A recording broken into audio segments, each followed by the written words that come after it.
வருடம் மறு வருஷம் ராஜாக்கள் யுத்தத்திற்கு புறப்படும்.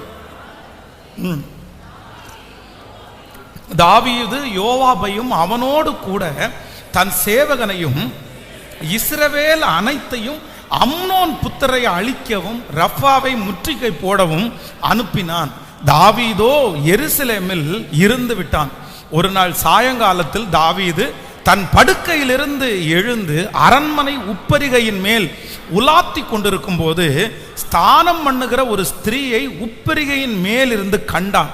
அந்த ஸ்திரீ வெகு சௌந்தரியம் உள்ளவளாய் இருந்தாள். அப்பொழுது தாவீது அந்த ஸ்திரீ யார் என்று விசாரிக்க ஆள் அனுப்பினான். அவள் எலியாமின் குமாரத்தியும் ஏத்தியனான உரியாவின் மனைவியுமாகிய பத்சேபாள் என்றார்கள். போதும், நல்லா கவனிச்சுக்குங்க, எல்லாரும் நல்லா கவனிங்கள். ராஜாக்கள் யுத்தத்திற்கு புறப்படும் காலம் அப்படின்னா என்ன அப்படின்னு சொன்னா, அன்றைக்கு இருக்கிற ராஜாக்கள் என்னைக்குமே யுத்தம் பண்ண மாட்டாங்க. அவங்க என்ன பண்றாங்கன்னா 1 இயர்ல 12 மாதங்கள் இருக்குமானால் இந்த யுத்தத்திற்குன்னு ஒரு மாதத்தை அவங்க வச்சிருப்பாங்க. ஏன் வச்சிருப்பாங்க அப்படின்னு சொன்னா, யுத்தத்திற்கு ஆயிரக்கணக்கான பேரோட போகும்போது வெயில் அதிகமா இருக்கக்கூடாது, தண்ணி அதிகமா கிடைக்கணும், இந்த மாதிரி அவங்க கொண்டு போகிற ஜீவராசிகளுக்கு அந்த கிளைமேட் ஒத்துக்கணும். இந்த கால சூழ்நிலையை பார்த்து யுத்தம் பண்றதுக்குன்னே ஒரு மந்த் அவங்க வச்சிருப்பாங்க. அதான் இங்க சொல்லுகிறது, ராஜாக்கள் யுத்தத்திற்கு புறப்படும் காலம். அந்த டைம் எப்படி இருக்கும்னா ஒரே யுத்தமா தான் இருக்கும். இந்த நாடு அந்த நாடை பிடிக்கும், அந்த நாடு இந்த நாடை பிடிக்கும் அப்படின்றது மாதிரி இருக்கும். இப்போ எல்லா யுத்தத்திலையும் தாவீது என்கிற ராஜா போக வேண்டியதில்லை. மற்றவங்களை அனுப்பிட்டு இவர் கொஞ்சம் ரெஸ்ட் எடுத்து வீட்டுக்குள்ள கூட இருக்கலாம். அந்த மாதிரி ஒரு சிச்சுவேஷன் நடக்குது. இப்போ எல்லாரையும் அனுப்பிட்டாரு, இவர் வீட்டுக்குள்ள இருக்கிறாரு. வீட்டுக்குள்ள இருக்குது சாயந்தரமான நேரம். அப்படின்னா ரொம்ப உஷ்ணமா இருக்கிறதுனால கொஞ்சம் காத்தோட்டத்துக்காக எங்க போறாரு அப்படின்னு சொன்னா, மேல உப்பரிகையில அப்படின்னா மேல மாடிக்கு போறாரு. அவர் உலாத்திட்டு இருக்கிறாரு. இது ஒரு பெரிய சப்ஜெக்ட், அதை எடுக்க போனா ஒரு பெரிய சப்ஜெக்ட். இப்போ யாரை பார்க்கிறாரு அப்படின்னா, ஸ்தானம் பண்ணுகிற ஒரு ஸ்திரீ, தன்னை சுத்திகரித்து கொண்டிருக்கிற ஒரு ஸ்திரீயை அவர் பார்க்கிறார். அவர் பார்த்த உடனே அந்த என்ன அவர் பண்ற தவறு என்ன அப்படின்னா, அந்த லேடி அவங்க யார் அப்படின்னு விசாரிக்கிறதற்கு ஆள் அனுப்புறார். இப்ப ஆள் அனுப்பும்போது என்ன அந்த ஆள் சொல்றாங்க அப்படின்னா, எலியாமின் குமாரத்தியும் ஏத்தியனான உரியாவின் மனைவியுமான பத்சேபாள் என்றார்கள். நல்லா கவனிங்க, இந்த பெண்ணு யாருன்னு விசாரிக்கும் போது விசாரிச்சு வந்திருக்கிறவங்க ஒரு ஃபுல் டீட்டெயில் கொடுக்குறாங்க. ஃபர்ஸ்ட் அவங்க அப்பா பேர் சொல்றாங்க, இன்னொரு பேரு அவங்க புருஷனுடைய பேரை சொல்றாங்க. அவ தனியா இல்ல, அந்த பத்சேபாள் கல்யாணம் ஆகாதவ கிடையாது. அந்த பத்சேபாளுக்கு ஒரு அப்பா இருக்காங்க.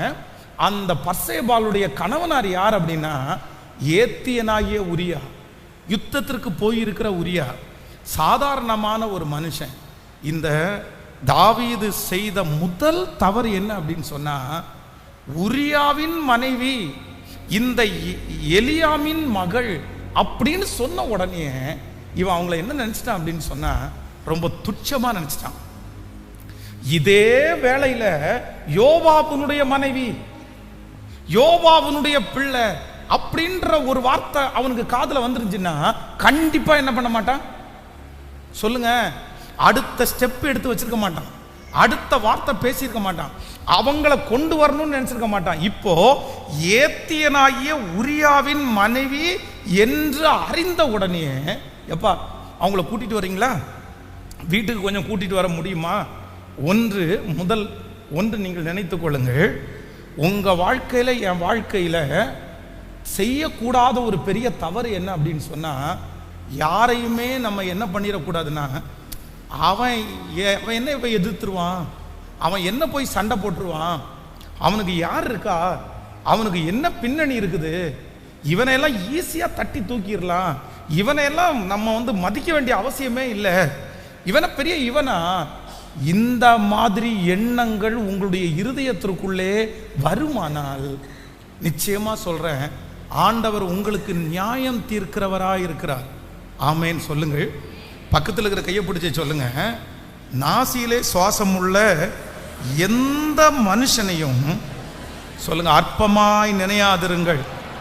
சொல்லுங்க, அற்பமாய் நினையாதிருங்கள். யாரையுமே அற்பமா நினைக்க கூடாது. இன்றைக்கு சில வேளைகளில் பாருங்க, ஒரு மரியாதையாக இருக்கிறாங்களா, ஒரு கனமாக இருக்காங்களா, வசதியோடு இருக்கிறாங்களா, அவங்க ஆளுகை தன்மையோடு இருக்கிறாங்களா, அவங்கள்ட்ட நிறைய பேர் மோத போக மாட்டாங்க, நிறைய பேர் பிரச்சனை பண்ண போக மாட்டாங்க, நிறைய பேர் வழக்காட போக மாட்டாங்க, சண்டை போட போக மாட்டாங்க. ஆனால் யார்கிட்ட போவாங்க தெரியுமா? இந்த தெள்ளுப்பூச்சி, முடியாமல் கிடக்கிறது, இந்த நோஞ்சானா இருக்கிறது, ரொம்ப சமுதாயத்தில் குறைஞ்சிருக்கிறது, அந்த மாதிரி மனுஷங்க யாரையாவது பார்த்தா, என்னடா வரியா, வந்து பார்க்கலாமா, பிரச்சனை பண்ணலாமா, என்ன செய்ய போகிற, என்ன நீ இவனை பெரிய இவனா, உடனே சண்டைக்கு போய். ஆனால் நான் என்ன நம்புகிறேன் அப்படின்னு சொன்னால், அவர்களுக்காக வழக்காடுவதற்கு ஒருவர், சத்தமாக சொல்லுங்க, இன்னொருத்தருடைய மனைவி அப்படின்னு தெரிஞ்சதுக்கு அப்புறம் கூட அந்த அந்த அந்த பெண்ணை வீட்டுக்கு வர சொல்லுங்க அப்படின்னு சொல்லி அந்த லேடியோட தாவீது தவறாய் நடக்கிறார் என்றால் யாரை அவர் மதிக்கல அப்படின்னு சொன்னா, அந்த கணவனாரை அவர் என்ன பண்ணல சொல்லுங்க, ஒரு பொருட்டாவே எடுக்கல, பொருட்டாவே எடுக்கல. இன்றைக்கு இந்த சத்தத்தை கேட்கிற அன்பு ஆண்டவருடைய பிள்ளைகளே, சிலரால உங்களுக்கு லாபம் இல்லாமல் இருக்கலாம், சிலரால எந்த நன்மையும் உங்களுக்கு இனி கிடைக்காம இருக்கலாம். ஆனா என்ன பண்ணக்கூடாது அப்படின்னா, எந்த மனுஷனையும் நீங்க துச்சமாய் நீங்கள் நினைப்பீர்களே ஆனால் அந்த மனுஷனுக்காக யார் வழக்காடுவா? யார் வழக்காடுவா? இந்த ஆமானுக்கு தூக்கு தண்டனை விதிக்கிற அளவுக்கு அவனுடைய வாழ்க்கை போயிருக்காது. அவன் நட்டுன அந்த 50 முள்ள தூக்கு மரத்தில் இவன் கண்டிப்பாக மாட்டியிருக்க மாட்டான். அவனுக்கு மன்னிப்பு கிடைச்சிருக்கும், அவனுக்கு மீட்பு கிடைச்சிருக்கும். ஆனால் அந்த தூக்கு மரத்திலே அவனை தூக்கி போடுவதற்கு காரணம் என்ன அப்படின்னு சொன்னா, அவன் ஒரு வேர்டு யூஸ் பண்றான் தெரியுமா? அந்த அற்பமான யூதர், அந்த அற்பமான யூதர். அங்கே இருக்கிற அந்த மிருதகாய் பட்டணத்தினுடைய வாசல்ல இவன் உள்ள வரும்போது அவன் ஒரு கேட் வாட்ச்மேன். அந்த வாட்ச்மேன் அவனை சரியா மதிக்கல அப்படின்னு நினைச்சு இந்த வாட்ச்மேனை மட்டும் தூக்க கூடாது, யாரோட தூக்கணும்? இவன் ஒருத்தனை மட்டும் இந்த இடத்துல இருந்து எடுத்தா எனக்கு அசிங்கம், இவனுடைய குடும்பத்தோட அவனுடைய வம்சத்தோட எடுத்தாதான் எனக்கு கெத் அப்படின்னு நினைச்சு இந்த ஆமான் அவனுடைய குடும்பம் முழுவதும் தாக்க நினைச்சான். காரணம் என்ன அப்படின்னா, அதான் நீ ஆஃப்டர் ஆல் நீ ஒரு வாட்ச்மேன், ஆஃப்டர் ஆல் நீ ஒரு வாட்ச்மேன். தன்னுடைய இருதயத்தில் இன்றைக்கு ஒரு தீர்மானம் எடுங்க. ஒரு கணவனாக இருக்கலாம், ஒரு மனைவியாக இருக்கலாம், ஒரு பிள்ளையாக இருக்கலாம். ஆனால் உங்கள் மனசுக்குள்ள ஒன்று வேணும், யாரையுமே நம்ம என்ன பண்ணக்கூடாது, சத்தமா அற்பமா இல்லை துச்சமாக நினைக்கக்கூடாது. பக்கத்தில் கையை பிடிச்சி சொல்லுங்க, துச்சமாக நினைக்காதீங்க. சொல்லுங்க, துச்சமாக நினைக்கக்கூடாது, குறைவாக நினைக்கக்கூடாது. ரெஸ்பெக்ட் கொடுக்கணும்னா கண்டிப்பாக எல்லாருக்கும் என்ன கொடுக்கணும்? சத்தமாக சொல்லுங்க. அவர்கள் புரிஞ்சுக்கிற விதத்தில் நீங்கள் வேணா அவங்கள புரிஞ்சுக்கிற விதத்தில் நீங்கள் நடந்துக்கிறது தவறல்ல. ஆனால் உங்கள் மனசளவில் இவன் என்ன பெரியவன், இவன் என்ன பெரிய ஆளு, இந்த எண்ணம் ஒரு தேவனுடைய பிள்ளையினுடைய இருதயத்திலே கண்டிப்பாக என்ன பண்ணக்கூடாது? சத்தமாக சொல்லுங்க, வரக்கூடாது. ஆண்டவர் சில காரியத்தை நமக்கு செய்யணும்னா, ஆண்டவருக்கு தேவனுடைய ஊழியக்காரனுக்கு கற்றுக் கொடுத்த பாடம் என்ன தெரியுமா? உன்னை போஷிக்கிறதற்கு யாரை கட்டளையிடுவேன்? காகத்தை ஃபர்ஸ்ட் கட்டளையிடுவார், ரெண்டாவது உன்னை போஷிக்கிறதற்கு நான் உனக்கு விதவைக்கு கட்டளையிடுவேன். ஆனா அந்த நாட்டில் இருக்கிற ராஜா ராஜாவுக்கு முன்னாடி இந்த தீர்க்கதரிசி போய் நின்னா, அந்த ராஜா ஒரு பெரிய மாளிகையில் அவருக்கு இடம் கொடுத்து ராஜ சாப்பாடை கொடுப்பாரு.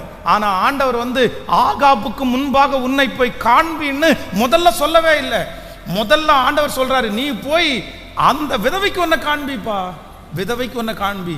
கர்த்தர் எங்க இருந்து அவனுக்கு ஆகாரம் கொடுக்கிறார் அப்படின்னு சொன்னா, அடுத்த நேரம் சாப்பாட்டுக்கு வழி இல்லாம இருக்கிற அந்த விதவையை கொண்டுதான் கர்த்தர் போஷிக்கிறார். ஹல்லேலூயா. கைகளை அசைத்து ஒரு ஹல்லேலூயா. தேவ பிள்ளைகளே, ஆண்டவர் உங்களை சில இடத்துல சிலர் ஆசீர்வதிக்கணும்னா எங்கிருந்து ஆசீர்வதிப்பார்னா, யாரை கொண்டு ஆசீர்வதிப்பார்னா, ஒண்ணுமே முடியாதவர்களை கொண்டு கூட உங்களை ஆசீர்வதிப்பது கர்த்தருக்கு லேசான காரியம். சொல்லுங்க, ஆண்டவருக்கு லேசான காரியம். கைகளை உயர்த்தி ஒரு முழு பலத்தோட சொல்லுங்க, நான் யாரையும் அற்பமா நினைக்க கூடாது. சொல்லுங்க, முழு பலத்தோட சொல்லுங்க, ஆண்டவரே, நான் யாரையுமே அற்பமாய் நினைக்க கூடாது. எனக்கு ஒரு கிருபையை கர்த்தர் தருவீராக ராஜா. ஆண்டவரே, எல்லாரையும் தங்களிலும் மேலானவர்களாய் நினைக்கக்கூடிய கிருபை சொல்லுங்க, எல்லாரும் சொல்லுங்க. ஆண்டவரே, எனக்கு அந்த கிருபை வேண்டும், எனக்கு அந்த கிருபை வேண்டும், எனக்கு அந்த கிருபை வேண்டும். யாரை நீங்கள் துச்சமாய் நினைக்கிறீர்களோ அவர்களுக்கு முன்பாக ஒரு நாள் ஆண்டவர் உங்களை தாழ்ந்து இருக்க பண்ணுவார். கர்த்தர் உங்களை அமர பண்ணுவார். யார் உங்களை துச்சமாய் நினைக்கிறார்களோ அவர்களுக்கு முன்பாக உன் தலையை உயர்த்துகிற ஒரு தேவன் உங்களோடு கூட இருக்கிறார். அவர்கள் உங்களை அவமானப்படுத்தலாம், ஆனா இயேசு அவர்களுக்கு முன்பாக உங்களை சாட்சியாய் நிறுத்துகிறவர். இந்த சத்தத்தை கேட்கிற யாராவது ஒருத்தர், பாஸ்டர் அந்த உரியா நான் தான் பாஸ்டர், என்ன ரொம்ப கேவலமா, என்ன ஒரு பொருட்டா எடுக்கிறதே இல்லை, என்ன ரொம்ப துச்சமா நினைக்கிறாங்க, அழுக்க போல நினைக்கிறாங்க அப்படின்னு நீங்க நினைக்கிறீங்களா? ஒரு நாள் சீக்கிரமாய் வரும், அவர்கள் உங்களுக்கு முன்பாக வந்து நிற்பார்கள், உங்களிடத்தில் உதவிகளை கேட்பார்கள். கர்த்தர் அவர்கள் கண்களுக்கு முன்பாக உங்களை மேன்மைப்படுத்துவார். நம்புறவங்க நல்ல கரங்களை தட்டி ஹல்லேலூயா. துச்சமாய் நினைத்து எந்த பொறுப்புகளையும் உங்களுக்கு தராம இருக்கலாம், எந்த சந்தோஷத்திலையும் உங்களை அவங்க ஈடுபடுத்தாம இருக்கலாம். ஆனா மனிதர்கள் துச்சமாய் நினைக்கும் போது அவர்கள் பட்சத்தில் யார் இருக்கிறா அப்படின்னா கர்த்தர் இருக்கிறார், கர்த்தர் இருக்கிறார். பாருங்க, இந்த உரியாவை அவன் யுத்தத்திலிருந்து வர சொல்றான். இப்போ தாவீது பர்சேபாளிடத்தில் தப்பு பண்ணியாச்சு. இப்போ எந்த டைம் அவன் தப்பு பண்றான் அப்படின்னு சொன்னா, கரெக்டா அந்த குழந்தை பிறப்பதற்கு அந்த அம்மாவுடைய கர்ப்பம் ஆயத்தமாக இருக்கும்போது தவறு செய்கிறான். அது என்னன்னா, அவங்க அந்த சுத்திகரிப்பின் காலம்னு வச்சுக்கோங்களேன். அவங்க ஸ்தானம் பண்ணினாங்க அப்படின்னா சுத்திகரிப்பின் காலம் நடந்துட்டு இருக்கிறது.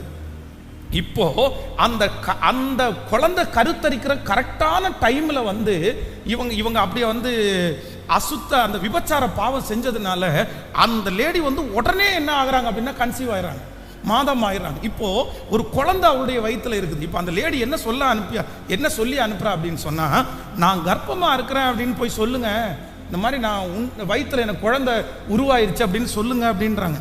நீங்கள் 11ஆம் அதிகாரம் 5வது வசனத்தை வாசிக்கலாம். அந்த ஸ்திரீ கர்ப்பம் தரித்து தான் கர்ப்பவதி என்று தாவீதிற்கு அறிவிக்கும்படி ஆள் அனுப்பினார். நல்ல கவனமா கவனிங்க. இந்த தாவீது உரியாவை கொல்லுகிறதற்கு காரணம், ஐயோ இவனுக்கு தெரிஞ்சா நமக்கு பிரச்சனை ஆகும் அப்படின்றதுக்காகல. இவன் அப்படி இருக்கிறது நிறைய பேருக்கு தெரியும். இவனால் அந்த லேடி கர்ப்பமானது எல்லாருக்குமே தெரியும். ஆனா இந்த சூழ்நிலையில இப்ப கர்ப்பம் தரிச்சாச்சா, உடனே இவன் என்ன திங்க் பண்றான் அப்படின்னு சொன்னா, சரி பரவாயில்ல, இந்த குற்றத்தை மறைக்கணும், இந்த தப்பை மறைக்கணும், அதுக்கு என்ன பண்ணலாம் அப்படின்னு சொன்னா, யுத்தத்திலே இருக்கிற அந்த தேவனுடைய மனுஷனாகி அந்த உரியாவை நீ கொஞ்சம் வர அவனை அனுப்பி விடுங்க அப்படின்னு சொல்லி அவனை வர வச்சு தன்னுடைய அரண்மனையில் வந்த உடனே நீ வீட்டுக்கு போ அப்படின்னு அனுப்பி விடுறான். இவன் உரியா வீட்டுக்கு போக மாட்டேன்னு சொல்றதுக்கு என்ன காரணம் அப்படின்னா, யுத்தத்திற்கு ஒரு டைம் வீட்டை விட்டு வெளியே போகும்போது அவங்க நிறைய பேர் பொருத்தனை பண்ணிட்டு தான் போவாங்க. ராஜாவுக்கு முன்பாக பொருத்தனை பண்ணுவாங்க, கர்த்தருக்கு முன்னாடி பொருத்தனை பண்ணுவாங்க. என்ன நடந்தாலும் எந்த சூழ்நிலை வந்தாலும் மறுபடியும் என்னுடைய ஃபேமிலியோட யுத்தம் முடிகிறதுக்கு முன்னாடி நான் சந்தோஷமா இருக்கிறதுக்கு நான் வரமாட்டேன்னு உடன்படிக்கை பண்ணிட்டு தான் போவாங்க. அப்போ உரியாவை வீட்டுக்கு போ வீட்டுக்கு போ வீட்டுக்கு போன்னு இந்த ராஜா தள்ளுறாரு. ஆனா நான் போக மாட்டேன்னு சொல்றேன். காரணம் என்னன்னா, நான் ஆண்டவரோட உடன்படிக்கை பண்ணிட்டேன், நான் உங்களோட உடன்படிக்கை பண்ணிட்டேன். இப்போ அவன் வீட்டுக்கு போக மாட்டான்னு தெரிஞ்ச உடனே அடுத்து ஒரு பிளான் பண்ற, அடுத்து ஒரு யுக்தி. தவறு செஞ்சிட்டோம் அப்படின்னா சில நேரத்தில் அந்த தவறை மறைக்கிறதுக்கு முயற்சி எடுக்காதீங்க, அது மறையாது, அதுக்கு தேவ சமத்துக்கு தான் போகணும். அடுத்து என்ன பண்றான் அப்படின்னா, குடியா குடிக்க கொடுக்குறான், நிறைய குடிப்பா, அப்படியாவது வீட்டுக்கு போவான்னு நினைச்சு அப்பொழுதும் அவன் வீட்டுக்கு போறதுக்கு ஆயத்தமா இல்லை. கடைசியில இவன் உயிரோட இருந்தா நம்ம இந்த குடும்பத்தையும் காப்பாற்ற முடியாது, நம்மவும் இந்த குடும்பத்தை கண்டினியூ பண்ண முடியாதுன்னு நினைச்சு இவனை கொல்லுவதற்காக திட்டம் போடுகிறான். ஏன் அப்படின்னா, இந்த உரியா தாவீதிற்கு முன்பாக ஒரு சின்ன ஒரு சாதாரணமான ஒரு படை தளபதி. இந்த ஒரு காரணத்திற்காக அவனை உரியாவை கொண்டுட்டான் இல்ல தாவீது. யாராவது கேட்டாங்களா நீங்க இப்படி பண்ணலாமான்னு யாராவது அவன்கிட்ட எதிர்த்து பேசினாங்களா? இல்லை அவன் சார்பில் வந்து அவங்க அம்மாவோ அப்பாவோ வந்து சண்டை போட்டாங்களா? என் பிள்ளைய எதுக்கு ராஜா கொன்னீங்கன்னு கேட்டாங்களா? ஒருத்தர் கூட உரியாவனுடைய குடும்பத்திலேருந்து வந்து அவனுக்காக வழக்காடவோ அவனுக்காக நியாயம் தீர்க்கவோ ஒருத்தர் கூட இல்லை. ஆனால் யார் எழும்பினார்? சத்தமா சொல்லுங்க, யார் எழும்பினார்? ஒன்று நினைச்சுக்குங்க, உங்களுக்காக வழக்காட, உங்களுக்காக பேச, உங்களுக்காக யாராவது கேட்கறதுக்கு யாருமே இல்லைன்னு நினைக்காதீங்க. ஆண்டவர் கேட்பார் சிஸ்டர், ஆண்டவர் கேட்பார் பிரதர். நீங்க தெள்ளுப்பூச்சிய மாதிரி இருக்கிறீங்களா, புழு மாதிரி இருக்கிறீங்களா? உங்களுக்காக நிற்கிறவர் யார் தெரியுமா? கர்த்தர். அது கணவனா இருந்தாலும் மனைவியா இருந்தாலும் யாரா இருந்தாலும் நீங்க ஒதுக்கப்பட்டு இருக்கும்போது உங்களுக்காக வழக்காடுகிறதுக்கு ஒருத்தர் இருக்கிறார், உங்களுக்காக கேள்வி கேட்கறதுக்கு ஒருத்தர் இருக்கிறார். இன்னைக்கு அமைதியா இருக்கலாம், ரொம்ப நாள் அமைதியா இருக்க மாட்டார். உங்களை யார் எவ்வளவு கஷ்டப்படுத்துகிறார் என்கிற கேள்வியை கர்த்தர் கேட்பார். அன்னைக்கு ஆண்டவர் உங்களோட கூட இருக்கிறத நீங்க உணர்வீங்க. ஹல்லேலூயா. ஆண்டவரே, நான் ஒரு தீர்மானம் எடுக்கிறேன். என்ன தீர்மானம் அப்படின்னு சொன்னா, யாரையுமே என்ன பண்ண மாட்டேன். சத்தமா சொல்லுங்க, கேட்கல, எல்லாரும் சொல்லுங்களேன். யாரையுமே துச்சமா நான் நினைக்க மாட்டேன். யோசேப்பை துச்சமாய் நினைத்தார்கள். அவங்க ஒரு நாள் வந்து அவனுக்கு முன்னாடி நின்னாங்களா இல்லையா? தாவீதை துச்சமாய் நினைத்தார்கள். தாவீதுக்கு முன்னாடி அவங்க வந்து நின்னார்களா இல்லையா? அவர்கள் வந்து மோசையை துச்சமாய் நினைத்தார்கள், வந்து அவனுக்கு முன்னாடி நின்னாங்களா இல்லையா?